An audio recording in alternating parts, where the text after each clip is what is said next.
We do begin tonight with Israel moving south in Gaza with its ground offensive. Many Palestinian civilians who have been told to go south for their safety now on the move again. Also tonight, the Pentagon now reporting that the U.S. has taken defensive action in the region, launching a deadly strike on militants who the Pentagon says were preparing to attack U.S. forces. Tonight, meanwhile, in Gaza, Israel with a fierce aerial assault in southern Gaza, just as it did in the north. New satellite images obtained tonight showing Israeli military vehicles staging in the south there, signaling the ground invasion has begun.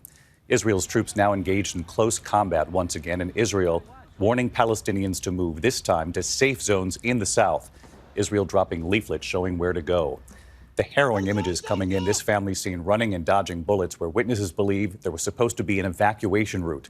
And tonight, with this ground offensive now moving south in Gaza and that temporary ceasefire long over, what about the hostages that remain? ABC's Tom Soufi-Burridge in Israel leading us off. Tonight, civilians caught in the crossfire, with Israel expanding its ground war, pushing deeper into southern Gaza. Palestinians ducking for cover, a family, including that young boy, running for their lives. The bullets pierced the air around them.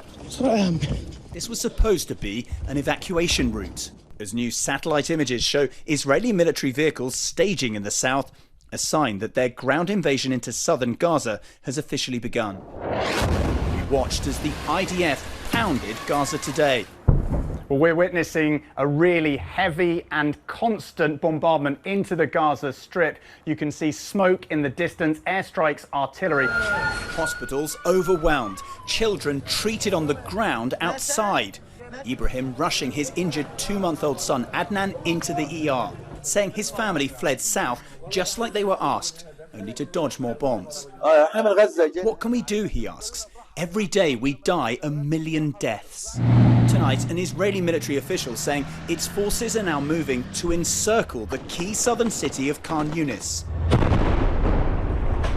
And after weeks of telling people to move south where they were told they would be safe, Israel now insisting they are warning people already there, dropping these leaflets with links to maps, urging people to move to designated safe zones.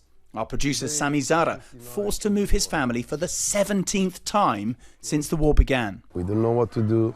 There is no safe place at all in Gaza. We pressed the IDF today on the level of suffering. UNICEF says that even in some of those designated safe zones, children are getting hit and badly injured and killed. We want civilians not to be in the area where we're fighting. We want to focus our firepower on Hamas and Hamas only. And at the United Nations today, Israel presenting evidence they say proves Hamas militants committed crimes of sexual violence as a weapon of war on October 7th. Yoni Sardon survived the festival massacre, telling a British newspaper he saw, quote, a beautiful woman with the face of an angel and 8 or 10 of the fighters beating and raping her. Their goal is to annihilate Israel. We have no other choice but to eliminate Hamas thoroughly.